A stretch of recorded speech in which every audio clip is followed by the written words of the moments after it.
What is up, Steeler fans? It is time for another Monday morning conversation. Here we are, the week of the NFL draft. Thursday kicks everything off round one. I'm extremely excited for the event, but I'm extremely excited for this. Coach KT Smith, who is my co-host on the NFL Whip Around, he joins me today. Coach, what's going on? How are you? Nothing, man. I'm ready to get started. It feels like we've been building towards this for a long time. Yeah. And for anyone that's ever listened to the NFL Whip Around, that's on our FFSN NFL feed. There's so many episodes that we've had where I'm like, I just want to talk about the Steelers and nothing else, but yet you have to cover the National Football League. So here we are just talking about the Pittsburgh Steelers, but with the draft. But I want to approach this in a little different way. You're a football coach. You know more about the X's and O's than I ever will. So let's talk about scheme fit. This is going to be something that's going to be constantly brought up as we talk about positions, prospects. How important for you, let's talk about the offensive side of the ball first, in terms of trying to find that stylistic matchup with Arthur Smith's offense and the prospects that you're looking at. Give me some examples. Like, let's talk offensive line, not specifically, but what are the Steelers looking for along the offensive line in Arthur Smith's offense? Well, that's a good question. I think Arthur Smith's offense can take a couple of different forms. In Tennessee, it was a little bit more of a kind of a smash mouth scheme because you had Derrick Henry. In Atlanta, the athletes were a little bit different. You could get out into space a little more. And so they emphasized a bit more of the horizontal schemes, the wide zone plays and the receiver screens and those types of things. I think in Pittsburgh, it'll resemble the Tennessee scheme a little bit more. And what you'll see with Russell Wilson or Justin Fields at quarterback is the integration of more read options, RPOs, things like that than they did with Ryan Tannehill. So I think you might blend some of the Desmond Ridder stuff from the quarterback position with the downhill run game from Tennessee. Let me ask you, let's go one layer further. So we're talking about Arthur Smith's offense. So he has this all-encompassing thought, theory, strategy. But then you look at Pat Meyer, who's still the offensive line coach. A lot of people say that he has a very unique style and that I believe it was called the strike first, even on the pass blocking where you strike and then retreat in terms of backpedaling. Does Pat Meyer have to adjust his scheme and the way he coaches compared to Arthur Smith? How does that hierarchy work on a coaching staff? Those guys, I mean, he won't need to adjust. They just need to get on the same page as to exactly how they want to teach things. I mean, one of the things with football coaches at that level is they know so much about the game that they can get into hour-long arguments about 2 inches of hand placement, like, well, he should be striking the near number. No, he should be striking the armpit. Like that argument can go on forever. And if guys dig in and get obstinate about, whether it's the near number or the armpit, which literally is a 2-inch difference, then you can have problems, right? If they want ownership, if they want to put their stamp on it. I mean, Pat Meyer doesn't strike me as that guy. I mean, he's been a career position coach in the NFL. You don't get to be a career position coach in the NFL by alienating people and deciding that your way is the only way, et cetera. So my suspicion is he'll work well with Arthur Smith, and together they'll decide exactly what they feel they can do best. I suspect, given the fact that I think the Steelers are fairly athletic up front, that you'll see a ton of wide zone. Najee Harris, a pretty good wide zone runner. The zone game will be really important to them. And Pat Meyer's taught that really well for a long time. Quick sidebar. Do you like Pat Meyer as the offensive line coach, or does he leave something to be desired? I like him. I went out the last 2 years to Steelers training camp. And when I was there, I spent a lot of time, down close with the offensive line. And I really liked his teaching methodology. I mean, he's a teacher, man. He loves the game. He wants to teach guys how to play the game. That, again, if you get too into the weeds on that kind of stuff, then you're going to lose your players a little bit. A guy that's been around the game for 30 years has forgotten more football than most people know. And if you want to impart everything you've learned to your players, it'll be paralysis by analysis. You'll just be giving them too much. But I think that Pat Meyer's done a pretty good job. Like, look at Broderick Jones's progress. He came along really well. I think that he's had to integrate a lot of new parts in his 2 years here. And this will be the first year he's really going to get back most of the line. So I'm looking forward to them taking a leap. Okay, now let's talk about the upcoming NFL draft. And let's first, before we talk about specific players, specific positions, as a coach, if you were in those war room meetings and you're looking at a list of prospects, they're all talented, but how much scheme fit and stylistic matches, how much does that, in terms of your hierarchy of your big board, how much would that weigh on yours? I mean, that's, I don't want to make up a number and put a percentage on it, but that is a majority of the evaluation. Because like you said, all these guys can play. Right. When you get down into these draft evaluations, you start splitting hairs on a dude's arm length, or what was his 10-yard shuttle time or whatever that might be. They're all, you read their credentials, man. They're all, this guy was a finalist for this award. This guy was first team, this, whatever. And now it gets into the matter of, can he play within the confines of your scheme? The difference between a man cover corner and a zone cover corner is the world. You draft a guy who excels at zone and put him in a man scheme, he's not going to be very good. And people are going to say, this guy's a bust. Well, he's a bust because you didn't use him properly. You can't set players up for failure. One of the most important jobs of you as a coach is to put players in a position to succeed. And you do that by identifying the guys that fit what you do best. Would you say that someone like Kevin Dotson is a great example of that? And his failures in Pittsburgh, yet his successes in LA, and he just got a second contract with them. Would you say that's a good example of what you're talking about? Absolutely. And the McVay scheme was a little bit different than what they were running in Pittsburgh. Obviously he was a better fit there. Kevin, probably the light bulb went on a little bit for him too. You get cut loose by a team and you realize that, hey, my career's on the line. And, Kevin Dotson was in Mike Tomlin's doghouse for a few things in Pittsburgh. But yes, I think he was probably found himself into a system that fit his abilities better. Okay.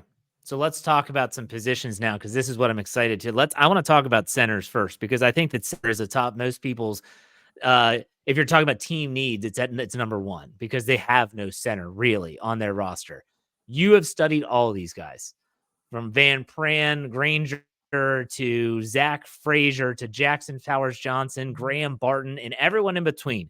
Let's first say, which one do you think fits the stylistic matchup? Okay, so we're looking at the Steelers, what they want to do. You talked about wide zone, Arthur Smith scheme.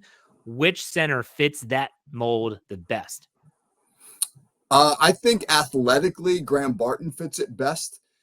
But the question the Steelers will have to, be sure of with him is, does the fact that he just made 6 starts at center and hasn't played there since his freshman year at Duke, is that going to affect their evaluation of him? Because you could clearly make an argument that Jackson Powers Johnson or Zach Frazier, either one of those guys, would be a good center in Pittsburgh. But Barton is the best athlete of the three. He's the most versatile.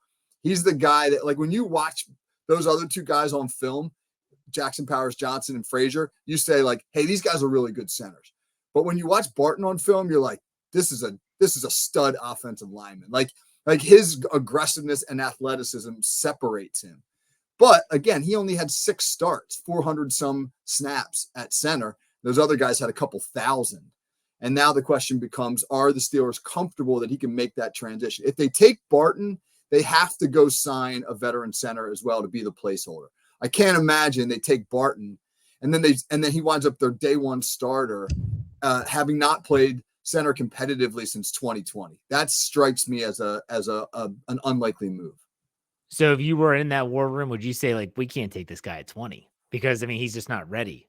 Would that, like, what are we talking with Barton here, in your opinion? They got it there. If they want him, they have to take him at 20, or they have to trade down in the first round, because they're not getting him at 51. He's going to be gone by the late 20s. Or, if the Steelers don't take him at 20, somebody will snap him up later in the first round. All right, it's going to be here. What about the other guys? So you talked about Zach Frazier, Jackson Powers Johnson, then you even go to the Georgia Van Pran way. Do they fit stylistically for what the Steelers want to do? Or is it more of a, hey, they are very experienced, they could be a day one starter, but they're a little limited from an athleticism standpoint? I think it's a little bit more of that. Frazier's still a concern about his knee injury. He's a physical guy. I mean, he's one of the most physical linemen in the draft. He looks like a Steeler and feels like a Steeler.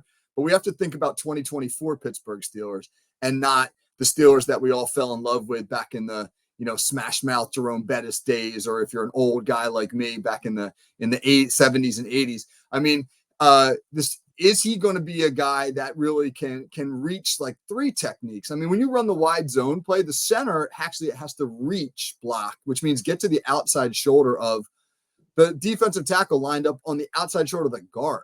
That's a big ask for a lot of people. And to be successful in the scheme, you need a center with that type of athleticism. Mason Cole had that athleticism to a degree. Mason Cole's problem was, when you asked him to push on a one technique, a big defensive tackle, he couldn't do it. And so Frazier can do that for sure. Jackson Powers Johnson can do that.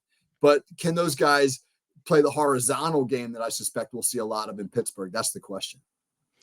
All right, let's go to offensive tackle. We're sticking on the offensive line. Offensive tackles are going to be a position that you have to think about how valuable they are in terms of the scheme of the NFL and where things are in the current status of the National Football League. Protecting your quarterback, you got to have the bookend tackles.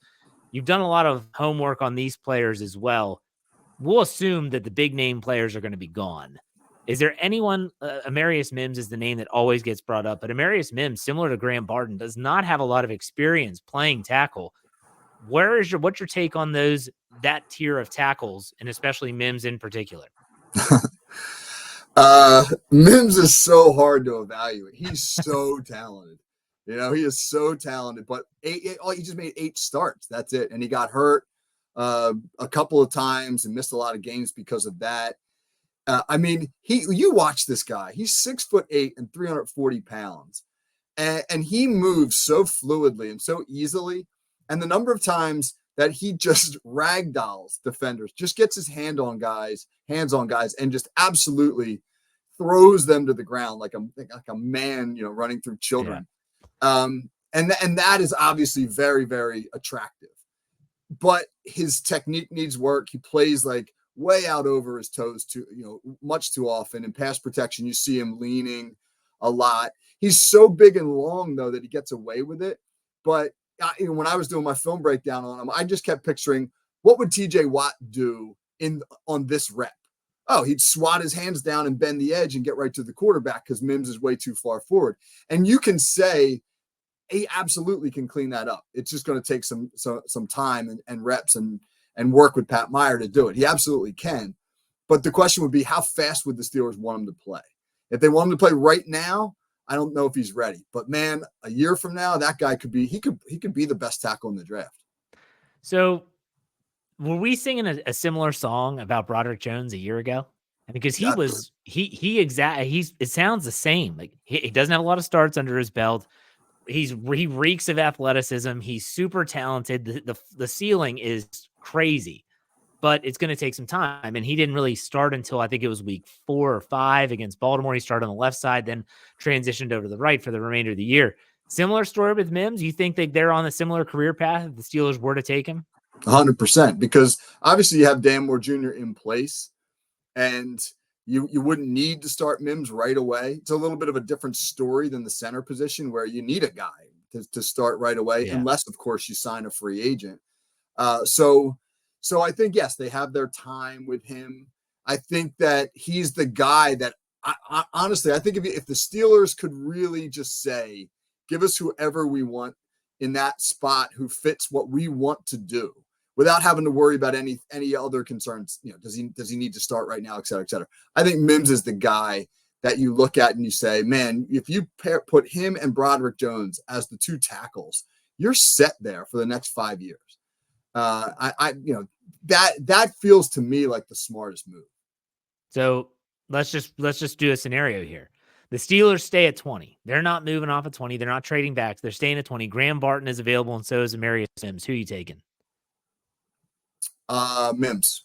I'm taking Mims in round 1, and I'm taking Zach Frazier if I can get him in round 2, and I'm going to try to just kick the snot out of people up front for the next 5 years, because I know they need a receiver. I know they needed this or that, but just get the O-line right. I really believe if you get the O-line right, that the offense will take off. Yeah, it was interesting. Jeffrey Benedict, who was with the Steel Curtain Network and he stepped aside for family reasons, he put out on Twitter the other day that Andy Weidl's philosophy is not who fits best with the Steelers, it's who's going to cause the most problems for the opposition. And he said, in that vein, when you think about it, if you switch your analysis, well, it sounds like Mims in the long run could really cause some problems for the opposition in terms of being just a man-child out there mauling people. Is he a young guy as well? Because I know Broderick Jones, he still had braces on his I know, right? last year when he got drafted. He did. Yeah, Mims is only 21. Jeez. I mean, these guys are, and he looks it too. He's still got a little baby fat in the face, and you see him, and you can see, I mean, picture Broderick Jones in like 3-4 years when he's been in an NFL weight room and worked with the nutrition guy and the strength and conditioning guy at that level for the next 3-4 years. And I feel the same way about Mims. Is 6'8", 340. He ran the 40 in just over 5 seconds. That's insane. That's crazy. So he's just a baby. Broderick Jones a year ago was he can dunk easily. Like, he has the athleticism. He can move. He can run. And then let's not underscore Graham Barton's 9.99 raw athletic score. He is athletic as all get out as well. So going to be interesting there. We'll come back to the offensive line here in a second, but I want to stick with offense and let's talk about wide receivers. There will be a run on wide receivers, and let's just assume that Marvin Harrison Jr. and Rome Odunze are not in the plans because they're going to be top 10 picks. They're really good receivers. Who are the receivers that you've looked at that you could see the Steelers potentially taking in round 1 if they wanted to go that route? Yeah, I don't think they will, but I think they've had some interest in Brian Thomas Jr. from LSU. I think his teammate Malik Neighbors is going to go high, but Thomas is a really attractive player. He's got that prototypical size that you want in an offense like Arthur Smith's, where you know that there's going to be a lot of 2 tight end stuff, and you're going to want guys on the outside in the receiver game who can stretch the field. He's a guy that, good vertical talent. The two receivers from Texas, I don't know, Mitchell and Worthy. I don't know if the Steelers would take either one at 20. I think that maybe if you could trade back in the first round, let's say the Steelers had their heart set on Mims or Barton, and those guys were gone, and they decided to maybe move back later in the first round, then you get those Texas receivers in play. Worthy's speed is just 4.21 40. That's out, through the roof. Again, does that translate onto the field? Not always. When you watch his tape, sometimes it does, but not always. I think the Steelers want more physical guys, and I think Thomas fits that bill a little bit. I don't think they're going to take a receiver in round 1, but I think Thomas is in play if they do. So let me ask you this question. We talked about stylistic matchups on the offensive line. Arthur Smith, at least in his time in Tennessee, did not run a lot of multiple wide receiver sets. And if so, it was very specific as the type of receiver he wanted. You also mentioned they want the more physical receiver. So if you were to build a receiver for this offense, it's going to be opposite George Pickens. Is this a slot guy? Is he the X or the Z, depending on how your formation at least setting up? What build this guy for me? What does he look like? Not, just from a stylistic perspective. Yeah, well, I mean, look at who Smith has had success with. You go back to Tennessee, his receivers are Corey Davis and A.J. Brown, 2 big physical receivers who could also stretch the field deep. In Atlanta, he had Drake London, another big receiver with home run capability. I mean, that's what you want to build. I mean, Pickens is that guy. You want a guy who's going to block first and foremost, which is one of the big reasons why I think Deontay Johnson is gone, because they just didn't believe that he would block in this offense. You want a guy who can stretch the field. Think about it. You go 2 tight ends. Now you got 7 inline blockers. If you get a hat on a hat, that's a win for the offense. So whenever you put 7 inline blockers up there, the defense has to drop a safety to get that 8th guy there. If they stay too high, then you've got to win in the run game. But if they drop that safety, you need guys on the outside who can win one-on-one, because you're getting one-on-one as soon as a defense drops that safety down. And so you need those guys who can both block and win outside. So what does that mean? You want bigger guys who have good vertical speed.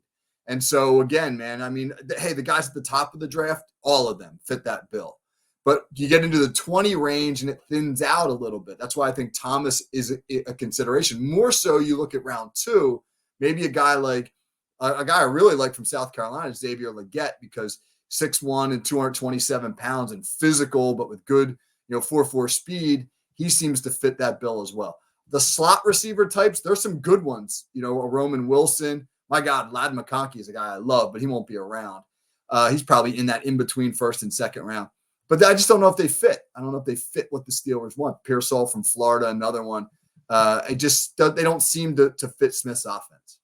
Well, and the thing is, too, it almost seems like this past offseason, the Steelers have been taking as much as they can at the wide receiver position. We're just going to throw it against the wall and see what sticks. Whether you're talking about Quez Watkins, Van Jefferson, hell, how does Calvin Austin III? You're talking about like these speedsters. Does he even fit in the Arthur Smith offense? It'll be interesting to see what they do with him. Yeah. Where is his role? If this is going to be a predominantly 12 personnel, 21 personnel offense with just 2 receivers on the field, it doesn't feel like Austin is that guy. Now, obviously, they'll play some 3 receiver stuff, and he's going to have a role in that. I mean, I look at this signing Van Jefferson. He's the prototype. They want obviously an upgrade on him, but he is big, he's physical, he blocked in that Rams offense, and he can stretch the field a little bit. You want an upgrade on him in the draft. So ultimately, I look at the wide receivers, and I don't think I think we agree here. I don't think it's a round 1 position. I think if anything, it's a day 2 pick. You agree or disagree? Agree. Yeah, I think it's a round 2, round 3 even. It's a deep draft for receivers. All the analysts say that the receiver class is excellent, and you can Steelers have 2 round 3 picks. That might be where you see him target somebody. Okay. Let's go to defense, because ultimately on the defensive side of the football, I think there's a lot of holes and really not a lot of people talking about them. And of course, we know that day 1 is probably going to be an offensive position in some way, shape, or form. Day 2, though, I feel like the Steelers team you have cornerback. I think the defensive front needs more help as well. Maybe inside linebacker. Safety is another position. You talk about another cornerback, for instance, if you think that Dante Jackson could be outside, do you get a slot guy? What are your thoughts on the defensive needs before we talk about specific players? Right. Yeah, I agree 100%. They don't have a slot corner. The Steelers played 61% of their defensive snaps last year with a slot corner in some form on the field. So who is that right now? I mean, most of those reps last year went to Chandon Sullivan or Patrick Peterson. Well, both of those guys are gone. They got to replace those guys. And so, you could say, well, hey, they're going to run a lot of 3 safety schemes. Fine. And, Elliott, who they brought in, Deshaun Elliott from Dallas. I mean, you could pair him and Kazee and Fitzpatrick, and you can play around with that. But against the really good slot receivers, you need a slot corner. The guy I love as a round 2 pick, if they go corner there, is Mike Sanderstill from Michigan. I think that guy is a do-everything player who would be a really great – to me, he's a better version of Mike Hilton. He's got that kind of same stature. He's tough. He tackles. He can blitz. Like Hilton was a great blitzer. Sanderstill can do that. He's a converted wide receiver. He's got really good ball skills. So he's a guy I'd love to see the Steelers target in round 2, because I think he'd be plug and play, man. I think he could jump in as your slot corner right away. It's going to be interesting. What about the outside guys? Is there anyone that sticks out to you in terms of cornerbacks? Clearly, you have the Steelers could trade up and try and get someone in the round 1 if they really like. There's the guy Quinyon, which is from Toledo. They really like him. What's your take on those outside corners in this draft class? I mean, Mitchell, I think will be gone. He ran himself into the teens probably with his performance. Yeah. The guy I really love for the Steelers, who I think would be an excellent pick in the first round, is Kool-Aid McKinstry. I know some people don't like him as much as I do, but we were talking scheme fit, right? And I mean, he's a man cover corner, but he's a smart guy who's versatile. So I think that he'd be an option if the Steelers were looking for corners in the first round. This is going to sound like a little bit of homerism on my part, but if the Steelers want to pick a guy a little bit later, maybe round 3, Max Melton from Rutgers, who I've coached against, and I just feel like he fits what the Steelers want to do with his. He's tall, he's long, he's got really good cover skills. I think that he's maybe just a little bit of a poor man's Joey Porter Jr. and a guy who with his 4.38 speed is going to be able to play opposite Porter pretty well if they want to target him. What's your take on Cooper DeJean? I know you did a breakdown for Fans First Sports Network. He's a prospect that a lot of people have taken a very hard stance on. Some people say that he has no home. He's not good enough to be a corner. He's not really a genuine safety in the league. What's your take on his play, and where do you see him going? Is he a round one talent? He's definitely good enough to be a corner in the NFL, but he's scheme specific, I think. He's a zone corner. He's a great zone corner. Good eyes, good instincts, tough as nails. And if you're a cover 2 team, like you're Philadelphia and Vic Fangio is your new DC, and Vic Fangio is going to play a ton of cover 2. Cooper DeJean is a guy that you want. Eagles fans are all geeked up about him. They would love to land him. I don't know if he fits in Pittsburgh as a corner.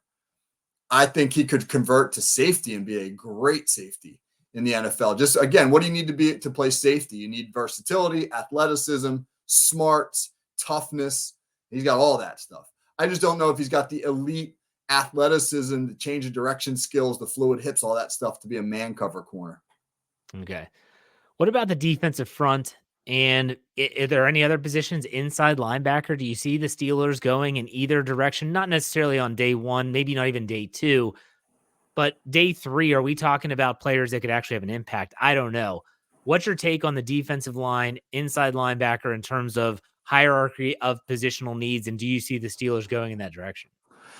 Yeah, the Steelers need linebacker depth. I mean, I know the Patrick Queen signing has everybody excited, but you pair Queen and Landon Roberts, great. You got your starters. We don't know about Cole Holcomb.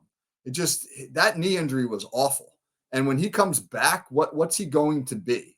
The Steelers don't have an answer to that.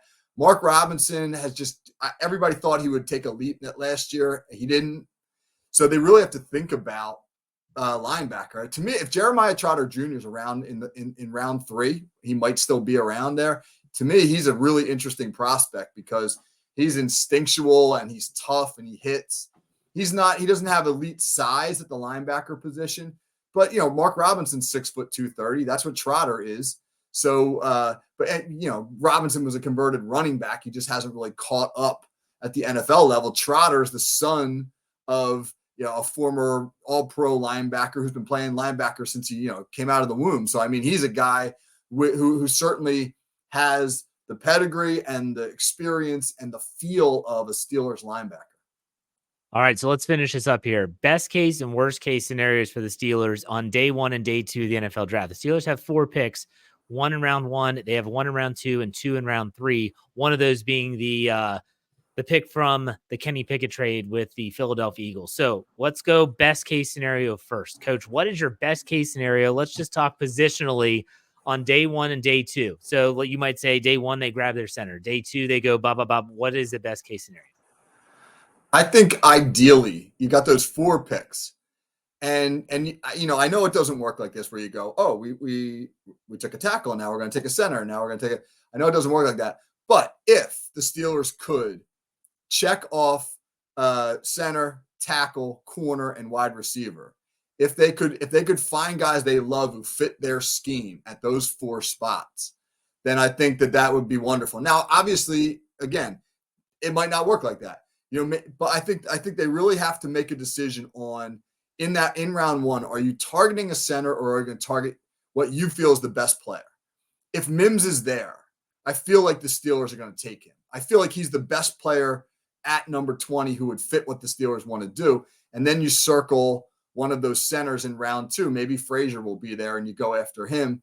But we know it doesn't work. And maybe Mims is gone and take Barton at 20. And now you say to yourself, hey, there's not a tackle that we really like at 51. So we're going to move on and check off our next big need, slot corner. Maybe you get Sanders still in round 2. Or maybe Xavier Worthy is the guy there in round 2. So I think they really have to think about what are the priorities that we have, which again I feel are center, tackle, corner, and wide receiver, and then where can we target the best guys that fit our scheme. All right, what's the worst case scenario? I don't want them to take a wide receiver in round 1. If Okay. they take Brian Thomas Jr. in round 1, I'm not saying the guy won't be a good player, but how many targets is he going to get? How much is he going to be used in this offense? I think you can get away with Pickens as your 1, and then a good functional, like, role playing scheme specific receiver as your 2. But you can't get away with another crappy center. And you can't get away with having a no replacement plan for Dan Moore Jr. at tackle, and you can't get away with not having a reliable slot corner. You got to fill those roles. It is going to be a lot of fun. It's going to be very interesting to see how this shakes out in terms of the Pittsburgh Steelers draft coming up Thursday night. Make sure you're staying tuned to Steel Curtain Network as well as the Fans First Sports Network NFL feed for all the latest. We're going to have coming up today, Coach and Brian Davis are going to be doing the Fans First Sports Network mock draft podcast. Excited for that. But Coach, you've got a call sheet this week. I want to give you an opportunity to plug that and what's going on. Yeah, call sheet this week, right? We're going to really take a look at the first round. We're going to focus on the top 10 picks and really the intrigue of the quarterbacks. I think the first round will really be defined by what quarterbacks go where. JJ McCarthy is the most fascinating, I think, single player in the entire draft because you have a bunch of teams trying to sort of maneuver up and get him. And Big G, Sean Gurley's coming back on the show. So Sean and I are going to talk about that. I really think that the whole first round is going to pivot on who makes the move for McCarthy. Okay. I'm looking forward to that. And make sure you check out that podcast as well as our NFL Whip Round that I do with Coach every single Tuesday morning on the FFSN NFL feed. We're going to have a lot of stuff for you coming up, leading up into the NFL draft. But Coach, thank you very much for your time. I do appreciate it. We will be talking soon. Take it easy.